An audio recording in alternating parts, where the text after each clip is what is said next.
হযরত হাসান হুসাইনের নানা। কার নানা? আহা, হুসাইনের নামটা আসার পরেই তো আমার কলিজাটা মোচড় দিয়া উঠছে, কারবালার কথা মনে পড়ছে। কত নিষ্ঠুর ভাবে হুসাইনকে কারবালায় শহীদ করা হয়েছে। শুরু করে দিয়েছে কারবালার বয়ান, ঘণ্টাখানিক বয়ান করে বলে আজকে তো আমার আলোচনার বিষয় ছিল মেরাজ, কিন্তু প্রসঙ্গক্রমে কারবালা ঢুকে তো আর ফিরতে পারলাম না। আগামীতে আসলে ইনশাল্লাহ মেরাজের উপর বয়ান আপনাদেরকে শোনানো হবে। তা আমরা সব পারি, তো এটাই ভাবতেছিলাম কাউসার নিলে জায়গা মতো হবে না রহমান নিলে জায়গা মতো হবে। চিন্তা করতে করতে ভাবলাম রহমান দিয়েই শুরু করি, যদি আল্লাহর রহমত আসে ওসিলায়। সেই প্রসঙ্গে একটু পরে যাচ্ছি, ভূমিকা হিসাবে দুটা কথা আগে শোনাই। শয়তানকে আল্লাহ তাআলা যখন তাড়াইয়া দিয়েছেন আল্লাহর হুকুম অমান্য করার কারণে, ক্বালা ফাখরুজ মিনহা ফাইন্নাকা রাজিম বলে, তো শয়তান আল্লাহর কাছে কিছু আবদার করছিল। আবদারটা কেমন এটা একটু বুঝালাম, নাইলে এই আবদারটাও বোঝা কঠিন হবে।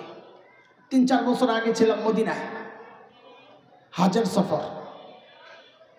তো আমরা যখন মদিনায় যাই, মদিনা ইউনিভার্সিটির ছেলেপেলেরা, বাংলাদেশি যারা ছাত্র, ওরা আসে দেখা সাক্ষাৎ করে, আমাদের ছাত্ররাও আছে। তো একবার কয়েকজন আসছে, এসে বলে হুজুর আজকে একটা বড় আজীব ঘটনা ঘটছে। কি হয়েছে? বলে পুলিশ, মদিনার পুলিশ আমাদের হজ মিশনে ফোন করছে, আপনাদের এক হাজী সাহেব ধরা পড়ছে, আর নিয়ে যান। হাজী সাহেব ধরা পড়ছে, এটা কেমন কথা? কি অপরাধ? বলে ভিক্ষা করে। কি করে? তো পুলিশের সাথে কথাবার্তা বলার জন্য হজ মিশনে যারা যায়, ওরা তো আর আরবি জানে না, ছাত্রদেরকেই পাঠাইছে।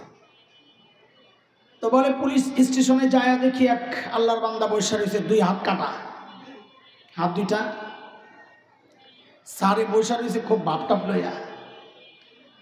তো বলে ভাবলাম একটু ঠিক আছে, কথাবার্তা যা বলার পরে বলবো, আগে ছুটাইয়া নেই। তো নিয়ে গাড়িতে উঠাইয়া জিজ্ঞেস করে, চাচা আগে কোন আপনার হাত কাটা কেন? বলবেন তো দুষ্ট একটু, আগে একটু মজা লইয়া লইয়ার পরে শুনুন বাকি কথা। তো বলে বাজান, দেশে ডাকাত ছিলাম। কি ছিল? একবার ধরা পড়া গণপিটুনি খাইয়া হাত 2টা হারাইছি।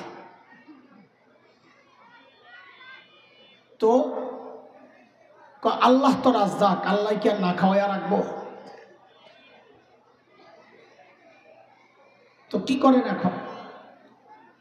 বেশি কিছু না, হজের সিজন আসলে কম টাকায় হজে আইসা পড়ি, আইসা মক্কা মদিনা মিনা মুজদালিফা আরাফায় ভিক্ষা করি। আলহামদুলিল্লাহ আলহামদুলিল্লাহ, আল্লাহ শুকুর, আল্লাহ যা দেয় খরচপাতি উঠা সারা বছর চলতে পারি।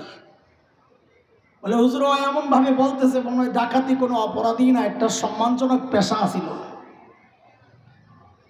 তো অফিস আইনে ওরে বসায় রাখছে, সিদ্ধান্ত ওরে দেশে পাঠাইয়া দিবে। পুলিশই বলে দিছে ওরে দেশে পাঠাইয়া দেবে। হর সামানা রেডি করা হচ্ছে, টিকিট আগায় আনা হয়েছে, সব প্রস্তুত করা হচ্ছে। অবুঝছে যে আমার এখন খেদাইয়া দিবে। কতটা বেপরোয়া আর নির্লজ্জ বেহায়া। ও হঠাৎ নাকি বলে উঠছে, স্যার আমারই কি দেশে পাঠাইয়া দিবেন? তো বলে পাঠাবো না, যেই কামটি করছস। তখন ও বলে আমারে যে আপনারা দেশে পাঠাইয়া দিবেন, তো খালি হাতে দিবেন নাকি, কিছু দিবেন টিবেন না আমারে? বুঝেন না এই কথা? আমারে কিছু দিবেন টিবেন না মানে হ্যারসিন তো আমি যে ইনভেস্ট করলাম ওইটা যাইব কই? তো ওই গল্প শুই না আমার শয়তানের কথা মনে পড়ছে। শয়তানকে আল্লাহ যখন বলছে তুই বাইর হ, তো শয়তানও আল্লাহর এই কথা কইছিল, আল্লাহ বাইর যে করে দিবেন, কিছু দিবেন টিবেন না। তো বলে তুই কি চাস? তো শয়তান 3 জিনিস চাইছে। বলেন কই জিনিস? 1 নম্বর, রব্বি আনজিরনি ইলা ইয়াউমি ইউবাসুন, আল্লাহ আমার হায়াত বাড়ায়া দেন। কোন পর্যন্ত চাইছে বলেন তো? হ্যাঁ, এই মাদ্রাসার পোলাপাইন তোরা সঠিক জবাব দে, কোন পর্যন্ত? ইয়াউমি ইউবাসুন কি কিয়ামত? মাইকসিনোস কোন পর্যন্ত?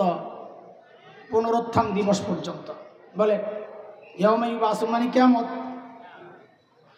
কিয়ামতে তো সব ধ্বংস হবে, আর ইয়াউম ইউবাসুন আবার সবাই জিন্দা হবে। এখানে শয়তান ভয়ঙ্কর এক বাটপারি করছে। কি বাটপারি জানেন? হযরত ইসরাফিল সিংহায় ফু দিবেন দুইবার। প্রথমবার ফুয়ের সাথে কুল্লু শাইইন হালিকুন ইল্লা ওয়াজহা, আল্লাহ ছাড়া সব ধ্বংস হয়ে যাবে। এটা হচ্ছে কিয়ামত।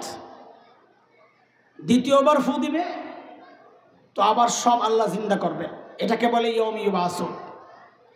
প্রথম ফুয়ে সব মারা গেলেও দ্বিতীয় ফুয়ে সবাই জিন্দা হবে, যে আর মৃত্যু শেষ, মৃত্যু জব হয়ে যাবে, আর কারো মৃত্যু হবে না। এটা শয়তান জানে। এই জন্যে শয়তান সুযোগ চাওয়ার সময় কিয়ামত দিবস পর্যন্ত সুযোগ চায় নাই, কারণ ও জানে যদি কিয়ামত পর্যন্ত সুযোগ চাই তাহলে তো আমার মরা লাগবে, আর যদি ইয়াউম ইউবাসুন পর্যন্ত টিকতে পারি তাহলে আমার মরার কষ্ট আর লাগবে না, কারণ ও জানে ইয়াউম ইউবাসুনের পর আর মৃত্যু নাই। ওর বাটপারি আমি আপনি ধরতে পারি নাই, আল্লাহকে ধরতে পারেন নাই। কথা বলে না? তা আল্লাহ কি বলেন? ইন্নাকা মিনাল মুনজারিন, যা তোরে সুযোগ দিলাম, তবে টাইম তুই যেটা চাইছস ওইটা না, ইলা ইয়াউমিন ওয়াক্তিন মালুম, টাইম কিন্তু নির্ধারিত, প্রথম ফুয়ের সাথেই তো শেষ হয়ে যাবে, যা। শয়তান এক সুযোগ পাইছে, পায়া বলে আল্লাহ আমি তো দুনিয়ায় যাই যে ডাক দেবো, আয় খেলা হবে, তো আদমের তো অনেক সন্তান থাকবে, আমার বাহিনী কই, আমি খেলবো কি দিয়া? তো বলে কি চাস? বলে আমারও কিছু বাহিনী দেন, আমারও সন্তান দেন। তা আল্লাহ বলছে যা, তোরও সন্তান হবে, যা। কাল্লা আখিরি একটা চাই, এটা তো বাহিরে মারামারি করার যোগ্যতা দিলেন, একটু ভেতরে ঢুইকা মারামারি করতে চাই। বলে কি চাস? বলে বনি আদমের ভিতরে ঢুকতে চাই, সেই সুযোগটাও দেন। তো আল্লাহ বলেন যা, তাও দিলাম। নবী আলাইহিস সালাম বলেন ইন্না শাইতানা ইয়াজরি মিনাল ইনসান মাজারাদ দাম, শয়তান মানুষের রক্তের রেশায় রেশায় দৌড়ায়। কয় সুযোগ পাইছে? বলেন না, কয় সুযোগ পাইছে? এই 3 সুযোগ পাইয়াই শয়তান যে ঘোষণাটা দিছে, এটা হলো আমাদের মূল পয়েন্ট। সেটা কি? সূরা আরাফ 16 নম্বর আয়াত। শয়তান বলে قال فبما أغويتني لأقعدن لهم صراطك المستقيم, আল্লাহ যাদের কারণে আমাকে তাড়াইছেন আমি ওদেরকে ছাড়ব না। এই শয়তানকে আল্লাহ তাড়াইছে কাদের কারণে? পোলাপান একটু কথাবার্তা বল, আমি একা একা কথা বলতে পারবো না, আমি দুর্বল মানুষ, আমার তলাও নাই গলাও নাই কিচ্ছু নাই, তোরা একটু কথা বললেই কথা আগাবে। বলে শয়তানকে আল্লাহ তাড়াইছে কাদের কারণে? এটাই নি বুঝছে। শয়তানকে আল্লাহ তাড়াইছে শয়তানের অপরাধের কারণে। এটা এক শয়তানি। জুলাইখা যখন ধরা খাইছে, জামাইয়ের সামনে হাতে নাতে বসছে ধরা, ওয়া আলফায়া সাইয়্যিদাহা লাদাল বাব, ধরা পইরেই জুলাইখা কি বলছিল? قالت ما جزاء من أراد بأهلك سوءا إلا أن يسجن أو عذاب أليم।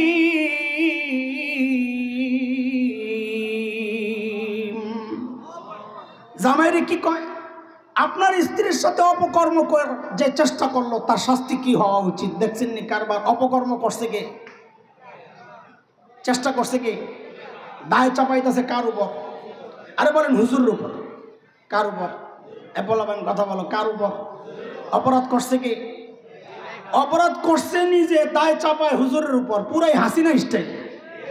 হ্যাঁ, এটা শিখছে শয়তান থেকে। এই কথাটাই শয়তান বলেছে, ক্বালা ফাবিমা আগওয়াইতানি لأقعدن لهم صراطك المستقيم, আল্লাহ যাদের কারণে আমারে তাড়াইছে আমি ওদেরকে ছাড়ব না। বলে কি করবি? বলে ওরা যেই রাস্তায় চলবে জান্নাত পর্যন্ত আসার জন্য, সিরাতে মুস্তাকিম, আমি ওই রাস্তায় বসে যাব, আসতে দিব না। এখন ওই সিরাতে মুস্তাকিম কি? বান্দাকে রব থেকে বিচ্ছিন্ন করার যে পদ্ধতি শয়তান গ্রহণ করেছে, সিরাতে মুস্তাকিম থেকে সরাইয়া দিবে, ওইটা কি? ওটা হচ্ছে কোরআন আল কারীম। কারণ শয়তান জানে বান্দা রবের সাথে সম্পর্ক জুড়ে কোরআন দিয়া, বান্দা যখন কোরআন থেকে বিচ্ছিন্ন হয়ে যাবে ওই বান্দা রব থেকেও বিচ্ছিন্ন হয়ে যাবে।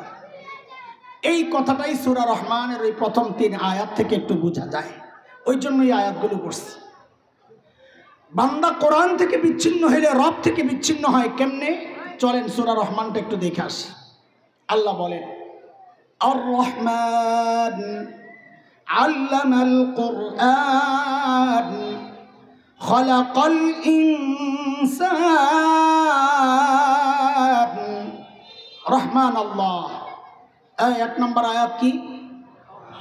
রহমান আল্লাহ। আল্লামাল কোরআন। ভাই ফাঁকে দিয়ে একটা কথা বলি, আল্লাহ নিজেকে কোরআনের শিক্ষক বলতেছেন। আল্লামাল কোরআন, আল্লাহ মানুষকে কোরআন শিখাইছেন, তাহলে আল্লাহ শিক্ষক। আল্লাহ নিজেকে শিক্ষক, কোরআনের শিক্ষক পরিচয় দেওয়ার আগে আল্লাহ নিজের পরিচয় দিচ্ছেন, আমি কিন্তু রহমান।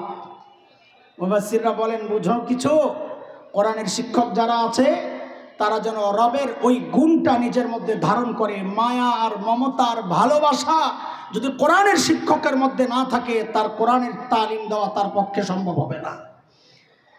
শাসন তো হবেই, কিন্তু সেটা যেন নির্যাতন না হয়, এটা খেয়াল করা। জুলুম না হয় বাচ্চার উপর, এটা খেয়াল করা। যারাই কোরআনের শিক্ষক আছে সবার জন্য বলা কথাটা। তো আল্লাহ বলতেছেন রহমান আল্লাহ, যিনি কোরআন শিখালেন। খালাকাল ইনসান 3 নম্বর আয়াত, যিনি মানুষ সৃষ্টি করলেন। এই একটু মনোযোগ লাগবে, একটু মনোযোগ। 1 নম্বর আয়াত কি বলো তো বাবারা? রহমান আল্লাহ। 2 নম্বর কোরআন শিখালেন যিনি। 3 নম্বর মানুষ সৃষ্টি করলেন যিনি। তো 2 নম্বরে কোরআন শিক্ষা, বলেন 2 নম্বরে। 3 নম্বরে মানুষ সৃষ্টি। আচ্ছা বলেন তো, আমরা দুনিয়াতে আগে আসছি না আগে কোরআন শিখছি? আগে দুনিয়াতে আসছি না আগে কোরআন শিখছি? মার পেটের থেকে কোরআন শিক্ষা আইছেন? কে আছেন? তো দাঁড়ান, আজকে ওয়াজ বন্ধ। আপনার মতো বুজুর্গ থাকতে কি এর ওয়াজ? আপনারে দেখি বৈশা বৈশা। মার পেটের থেকে কেউ কোরআন শিক্ষা আসছে? এখানে অন্তত নাই। তার মানে আমরা আগে দুনিয়ায় আসছি, তারপরে কোরআন শিখছি। তারে কোরআন শিক্ষা আগে না আমি মানুষ হিসাবে দুনিয়ায় আসা আগে? অথচ আল্লাহ তাআলা সিরিয়াল কি আনছেন? কোরআন শিক্ষা আগে আনছেন, মানুষ সৃষ্টি নিছেন 3 নম্বরে। তাইলে আমাদের বুঝ মতো সিরিয়ালটা আকপিস হয়েছে কিনা? আরে কথা বুঝেন নাই? আমাদের বুঝ মতো সিরিয়াল আকপিস হয়েছে কিনা? আমাদের বুঝ মতো হওয়া দরকার ছিল এমন, আর রহমান খালাকাল ইনসান আল্লামাহুল কোরআন। আমাদের বুঝ হওয়া দরকার ছিল এমন বুঝ মতো। এই যে আকপিস আল্লাহ করলেন, কেন করলেন? মুফাসসিরিনে কেরাম এর অনেক ব্যাখ্যা দিয়েছেন, অত ব্যাখ্যা দিলে আমার আসল কথা ছুটে যাবে। এর দুইটা ব্যাখ্যা দিই, একটা একটু বুঝার জন্যে, আর একটা আমাদের আলোচনাকে আগায় নেওয়ার জন্যে। প্রথম ব্যাখ্যা হচ্ছে আল্লাহ বুঝাচ্ছেন, বান্দা আমি তোমাকেই আগে সৃষ্টি করছি, এরপরেই কোরআন শিখেছি। কিন্তু কোরআন শিক্ষার ব্যাপারটা আগে কেন আনলাম? তোমাকে বুঝানোর জন্যে, বান্দা তুমি নিজেকে মানুষ পরিচয় তখনই দিতে পারবা যখন তুমি কোরআনী শিক্ষায় শিক্ষিত হবা, নাইলে তুমি দেখতে মানুষ, আসলে মানুষ না। এটা একটা উদাহরণ না দিলে বুঝবেন না। তসলিমা নাসরিনের নাম মনে আছে? এই মহাব্বতের নাম কি আর ভুলা যায়? সুবহানাল্লাহ। ওই বেটি তার এক বইয়ে লিখেছিল, এই পেট আমার পেটের মধ্যে আমি যেখান থেকে খুশি সেখান থেকে বাচ্চা নিব। নাউজুবিল্লাহ পড়েই লেছেন আপনি। আমি তো আলহামদুলিল্লাহ পড়ি। হ্যাঁ, আমি বলি আলহামদুলিল্লাহ, মাশাআল্লাহ। কেন? আর ওর বক্তব্যের কারণে আল্লাহর কালামের সিরিয়াল বুঝে আসছে। ও যে বলল আমি যেখান থেকে খুশি সেখান থেকে পেটের মধ্যে বাচ্চা নিব, এই কথা কেন বলল? কারণ সে কোরআনী শিক্ষায় শিক্ষিত না। এই জন্যই আল্লাহ বলছেন, তুমি যদি কোরআনী শিক্ষায় শিক্ষিত না হও তাহলে তুমি দেখতে মানুষ, আসলে মানুষ না। তাসলিমারও আমরা মানুষ মনে করি না। কেন? কারণ যেখান থেকে খুশি সেখান থেকে পেটের মধ্যে বাচ্চা নেওয়া, এটা তো মানুষের চরিত্র না, এটা তো কুত্তার চরিত্র। তাসলিমা বুঝাইয়া দিছে আল্লাহর কথাই ঠিক। আমি দেখতে মানুষ, আসলে একটা চুলওয়ালা কুত্তি। কি চুলওয়ালা? বুঝে আসছে না কথা? এটা তো এক ব্যাখ্যা, এটা আমাদের আজকের আলোচনার জন্য এই ব্যাখ্যা দরকার নাই। আমাদের যেটা দরকার ওইটা শোনেন। আয়াতগুলোকে উপর থেকে নিচের দিকে সাজান। উপরে আর রহমান, মাঝখানে আল্লামাল কোরআন, নিচে খালাকাল ইনসান। বলেন তো আমার সাথে, উপরে রহমান, বলেন বলেন, উপরে, মাঝখানে কোরআন, বলেন মাঝখানে, নিচে ইনসান, বলেন নিচে, আবার আবার উপরে, মাঝখানে, নিচে। আল্লাহ যেন বলছেন বান্দারে, আমি রহমান উপরে, তুমি ইনসান নিচে। আমি রহমানের সাথে তুমি মানুষের সম্পর্ক যদি জুড়তে চাও, দুনিয়ার কোনো তন্ত্র মন্ত্র ইজমে কাজ হবে না। রাস্তা একটাই, রহমান আর বান্দার মাঝখান দিয়া কোরআন ঢুকায়া দাও। মাঝখানে কোরআন ঢুকবে তো বান্দার রহমানের সাথে সম্পর্ক হবে। বান্দা কোরআন থেকে বিচ্ছিন্ন হয়ে যাবে, ওই বান্দা রহমান থেকেও বিচ্ছিন্ন হয়ে যাবে। এই খবর শয়তানের আসেনি? কথা বলে। এই জন্য শয়তান চূড়ান্ত টার্গেট নিছে আমাকে আপনাকে কোরআন থেকে দূরে সরাইতে। কিন্তু শয়তান বড় বাটপার না চালাক? জোরে বলে না। এই শয়তান বাটপার না চালাক? আর জোরে বলে। কেন? কারণ চালাক যে, সে রব চিনে। যে চালাক সে তার মালিক চিনে। সূরা আল ইমরানে আসছে, আল্লাহ বলেন, ইন্না ফি খালকিস সামাওয়াতি ওয়াল আরদি ওয়া ইখতিলাফিল লাইলি ওয়ান নাহার লাআয়াতিল লিউলিল আলবাব। যার মাথায় মগজ আছে, এই সৃষ্টি দেখে সে তার রবকে তালাশ করে, রব চিনে। কাজেই যার মাথায় মগজ নাই সে রব চিনে না। বলে তাহলে যে কত বিজ্ঞানী আছে নাস্তিক, রব চিনে না?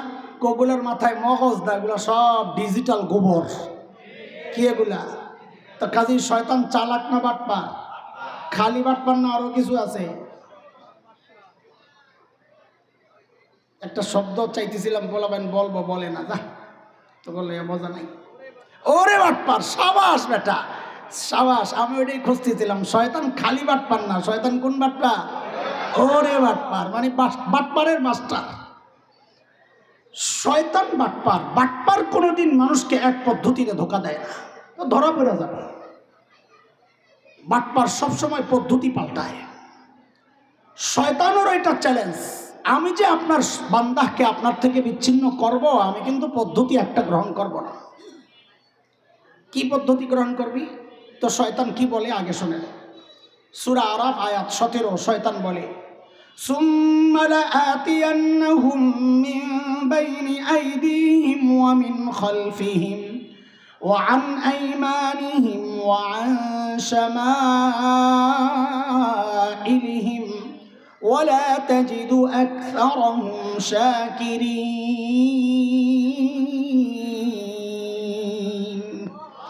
আল্লাহ, আমি সামনে দিয়া, পেছন দিয়া, ডান দিয়া, বাম দিয়া, পোলাপায় আমি দিক বলবো, তোমরা সংখ্যা বলবা। সামনে দিয়া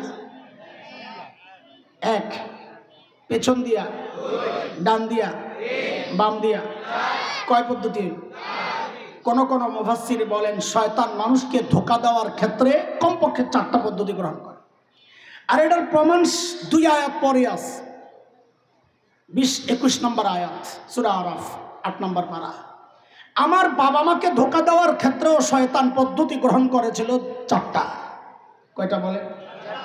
আল্লাহ বলতেছেন, فوسوس لهما الشيطان ليبدي لهما ما وري عنهما من سوآتهما وقال ما نهاكما ربكما عن هذه الشجرة إلا أن تكونا ملكين أو تكونا من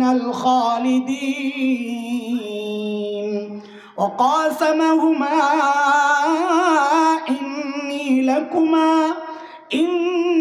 لكما لمن الناصحين